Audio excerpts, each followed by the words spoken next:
Gravando de câmera nova. Não sei se deu pra perceber, mas agora eu tô feio em Full HD.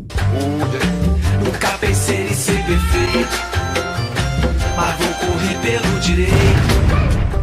Fala moçada, beleza? Bruno Formiga na área, convidando você a se inscrever no canal, tocar na notificação, deixar o seu like, seu dislike, comentar o conteúdo, compartilhar o conteúdo nos seus grupinhos de WhatsApp. E agora com direito a uma imagem bem melhor, né? Porque enfim, a gente anda pra frente, né? A gente evolui igual ao futebol. Deixa eu atrapalhar o vídeo aqui rapidinho, atrapalhar a mim mesmo, pra dar um recado pra você, porque eu imagino que muita gente aqui no canal tem a Netflix, a Amazon e outros streamings. Mas você já imaginou um streaming só com cursos voltados pro mercado de futebol? Sim, ele existe, é novo, acabou de nascer e é exclusivo. GoUp. O que é GoUp? A GoUp é uma plataforma, é como se fosse, resumindo, um Netflix só para cursos de futebol. E aí você tem todo o universo do futebol em um só lugar, sendo tratado com cursos comandados por todos os profissionais que você imaginar, desde dirigente até diretor de marketing, treinadores, ex-treinadores, professores de gestão esportiva, porque os cursos tratam de cabo a rabo daquilo que o mercado de futebol exige, desde a gestão de carreira de um atleta profissional até a logística para estabelecer o melhor tipo de treinamento para um time de futebol profissional ou nas categorias de base. E aí você passa também por marketing esportivo, gestão esportiva, para aprender a gerenciar um clube ou como funciona a vida de um dirigente. Então, se você sonha em trabalhar com o futebol, e eu sei que muita gente aqui quis ou ainda quer ser jogador de futebol, mas a gente sabe que é difícil, a GoUp pode ser uma porta de entrada para você bater na porta dos clubes, para você entrar nesse mercado plenamente qualificado e com muitos cursos que não tem por aí e que às vezes você não encontra nem nas universidades. Portanto, tem plano mensal, tem plano semestral, tem plano anual, mas durante 7 dias é 0,800, você não paga nada. E aí depois, se você quiser assinar a GoUp, você usa a hashtag Formiga e tem 15% de desconto, então vai sair mais barato. Já é barato, fica barato e meio. Então corre lá, o link tá na descrição do vídeo, você clica, cai direto na página dos caras, experimenta, se cadastra, curte, quiser assinar, hashtag Formiga. É nóis, tamo junto. Seguinte, tivemos aí recentemente aniversário de 70 anos do Maracanã. Um gigante enorme, talvez o estádio mais simbólico do mundo, né? Tanto o Maracanã quanto o Wembley. E por quê? Porque são estádios públicos, estádios de todos. Muitos estádios são enormes na Europa, mas pertencem especificamente a tal clube, então tem muitas memórias ali ligadas ao clube tal. No caso do Maracanã e de Wembley, por exemplo, é uma memória de todos. E especificamente o Maracanã pro brasileiro nem se fala, né? É uma parada que todo mundo tem um grande momento para contar no Maracanã. E eu vou aqui falar dos meus momentos mais marcantes no Maracanã, seja ao vivo, vendo o jogo no Maracanã ou pela televisão. Mas é a memória que eu tenho de Maracanã, os jogos que me marcaram e que marcaram para mim esse estádio, porque se esses jogos fossem em outro lugar, não ia ter a mesma graça. Então vamos lá, minha primeira memória de futebol talvez seja Flamengo e Botafogo em 1989, decisão do Carioca, o Botafogo com jejum já de mais de 20 anos contra o Flamengo do Zico. E eu vi esse jogo com meu pai, eu lembro dele na rede vendo o jogo e eu do lado e tal, e ele torcedor do Botafogo, né, carioca. E o Botafogo acabou ganhando, assim, uma geração que não era tão brilhante, mas que acabou vencendo com o Espinosa, Paulinho Criciúma e uma porrada de outros jogadores, Maurício, o Flamengo que era meio mais poderoso. Então aquele jogo me marcou muito, é um momento muito simbólico pra mim por conta dessa ligação, né, com o meu pai. E se você falar qual é a sua primeira lembrança de futebol, eu acho que é esse jogo. E aí a gente pula um pouco e na verdade no mesmo ano tem uma outra memória também muito marcante, que é a final da Copa América de 89. Eu já sabia de toda a relevância, todos os problemas entre Brasil e Uruguai por conta da Copa de 50 e 40 anos sem o Brasil ganhar uma Copa América, qualquer que seja ela. E aí era no Maracanã, jogando em casa contra o Uruguai. Ou seja, toda aquela memória do fantasma e tal, de 50, ali de novo. Eu lembro muito do gol do Romário de cabeça, um cruzamento do Mazinho, e como aquilo foi muito aliviante para toda uma geração que não via o Brasil ganhar a Copa América há 40 anos, e também a última vez que o Brasil tinha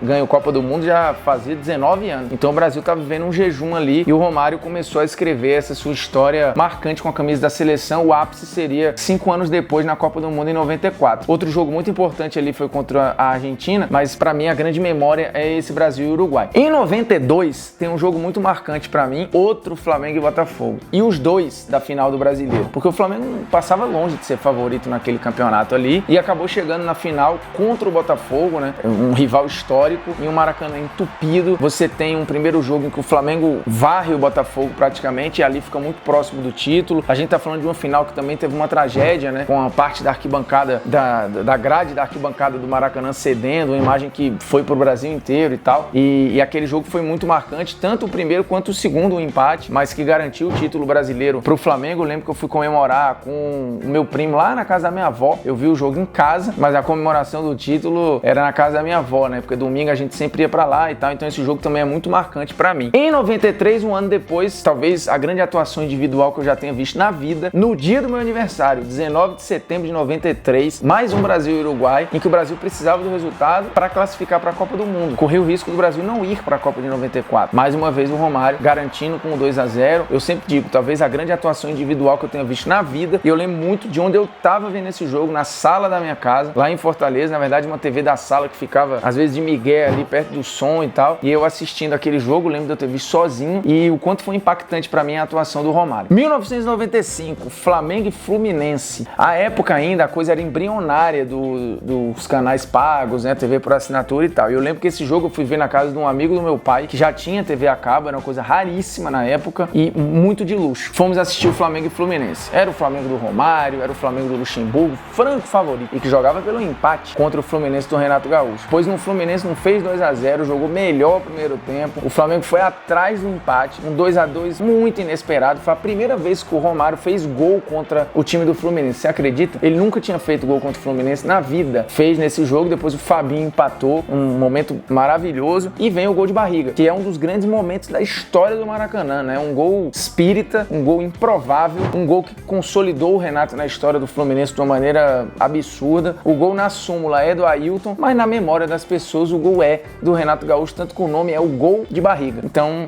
não dá pra esquecer, né? Pulamos um pouco mais e vamos para a final da Copa do Brasil de 97. Flamengo e Grêmio. O Flamengo poderia ganhar em casa, era favorito para ganhar em casa, e um gol do Carlos Miguel no finalzinho dá o título para o Grêmio. Mais uma vez com o Romário em campo, o Flamengo criando várias expectativas para o seu torcedor. Eu assisti em casa esse jogo sozinho e lembro que foi a última vez que eu chorei por um time de futebol e falei, ó, eu não me permito mais que isso aconteça, eu não vou passar por isso aqui de novo e tal. E de fato, de lá pra cá, minha relação com decisões, com finais, ela mudou muito. Eu fiquei mais frio, eu fiquei mais distante, eu me protegi. Na verdade, aquele jogo em 97 serviu muito pra isso, pra mim, pra eu amadurecer. Eu não sei se isso é bom ou ruim, mas o fato, e também eu depois comecei a trabalhar na causa, né? E isso só me distanciou ainda mais, também me deixou mais frio e tal. Eu lembro que anos depois, a outra vez que eu fiquei chateado foi na final da Copa de 2006, né? Vendo o Zidane ser expulso, e a final da Copa de 2014, que é um outro momento marcante da minha relação com o Maracanã, porque eu já estava no Rio, mas não pude ir pra final, porque eu trabalhava depois da final num programa do Esporte Interativo, e eu, obviamente, estava torcendo pro Messi ser campeão. Teve um gol anulado do Higuaín, então eu tive várias emoções naquele jogo. De fato, eu fiquei muito frustrado com o fato da Argentina ter perdido no Maracanã, porque imagina você, a Argentina que não ganhava nada desde 93, que não ganha Copa desde 86, ser campeão contra a Alemanha, que é um grande rival histórico da Argentina, no Maracanã, com o Messi capitão. Ia ser uma parada assim muito doida, né? E até hoje eu não me conformo, por sinal. Mas chorar mesmo futebol, nunca mais. Assim, esse jogo em 97 foi o último. Vamos para 2001 agora. Temos um jogo bem importante, bem marcante, na verdade, que é o gol de falta do Pet. Eu acho que aquele gol é marcante pra todo mundo, né? Porque todo mundo lembra de onde tava, como viu aquele gol. Principalmente quem tinha alguma ligação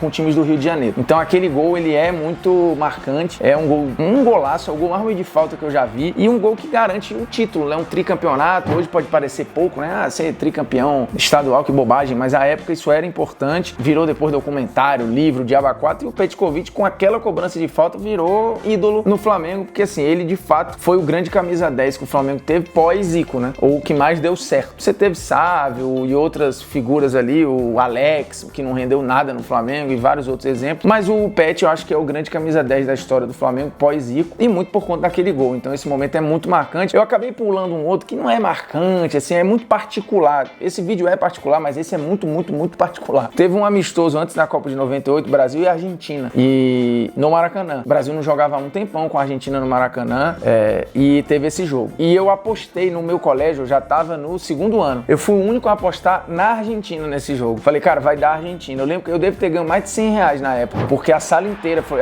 então vamos apostar e tal, não sei o quê. Inter e foi 1-0 o gol de Cláudio Lopes. Esse jogo foi no meio da semana, se eu não me engano, numa quarta-feira à noite. E aí a quinta de manhã pra mim foi o êxtase, né? Eu cheguei no outro dia na escola. Cadê o dinheiro? Cadê o dinheiro? Chupa geral. Cadê? E assim, foi muito bacana. E o gol do Cláudio Lopes foi um golaço em cima do Júnior Baiano, se eu não me engano. E no final me garantiu uma grana. Então por isso que esse jogo tem uma relação legal pra mim. De 2001, eu passo por momentos que são marcantes aqui, porque nesse meio do caminho aí tem a decepção entre o jogo que eu falei da Argentina em 98 e 2001. Você teve 99, que é o Juventude Botafogo no Maracanã. Eu vi meu pai muito frustrado com a derrota, na verdade com o empate que garantiu o título pro Juventude no Maracanã. Aí você dá um salto ali na metade dos anos 2000, o Fluminense perdendo o título em casa, o Flamengo perdendo o título em casa de Copa do Brasil, e chega 2006 com o Flamengo ganhando do Vasco no Maracanã, né? Um clássico enorme. A primeira vez que o Flamengo e o Vasco decidiam um negócio tão grande, e o Flamengo sendo campeão depois de enfrentar Ipatinga e tal, mudar de técnico, o Obina com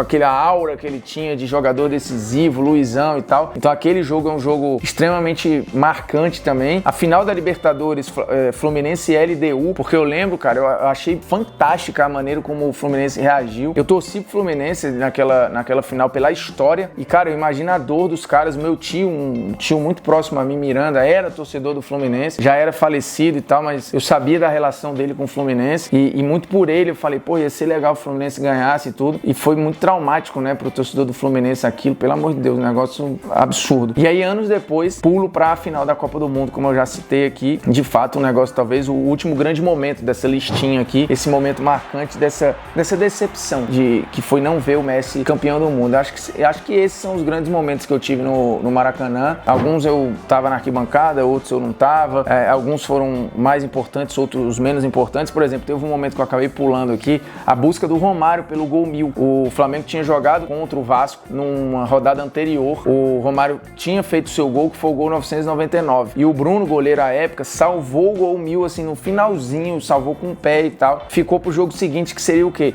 Um Vasco e Botafogo no Maracanã. E aí, cara, eu comprei passagem, consegui folga, fui pro Rio, fiquei na casa da minha tia, fui a pé pro estádio, meu primo, eu convenci ele aí comigo, fomos pro estádio. Porra, quero ver o gol 1000 do Romário. Na época eu não tinha essa parte crítica de falar, cara, dane-se, não é oficial, mas é um momento histórico, né? Tinha coreano no estádio, tinha as torcidas, e Vasco e Botafogo se misturavam, não era uma parada de um lado, outra do outro e tal. Então foi muito legal a experiência, mas foi frustrante, por quê? Porque o Botafogo esculachou o Vasco nesse jogo, ganhou do Vasco e não saiu o gol 1000 do Romário. Então, assim, foi uma parada frustrante, triste pra mim, porque não rolou, né? Não aconteceu, mas foi um momento muito marcante. Então eu tenho essa relação com o Maracanã, porque, enfim, é um lugar que todo mundo sonha estar. Pelo Esporte Interativo, depois eu tive a chance de jogar no Maracanã 2 vezes, por conta de eventos festivos de imprensa e tal, ou do próprio Esporte Interativo. Foi muito legal, e é um estádio que, enfim, de fato é o lugar mais importante do futebol para o brasileiro e em boa parte para o mundo, né? Você viu a contemplação dos jogadores na Copa do Mundo do Brasil, como eles olhavam para o estádio como se estivessem assim num santuário. Então, parabéns ao Maracanã, e bote nos comentários os seus momentos marcantes, escolha alguns, não muitos, porque senão não vai caber. E o mais importante é se inscreva no canal, toque na notificação e volte sempre, né? Rode por aí pelos canais, mas volte pra cá. E agora o canal tá cheio de live aí, volta e meia. Tentar fazer 2 vezes por semana, mas também não prometo nada. Então, beleza? É isso, um abraço, tamo junto. É nóis.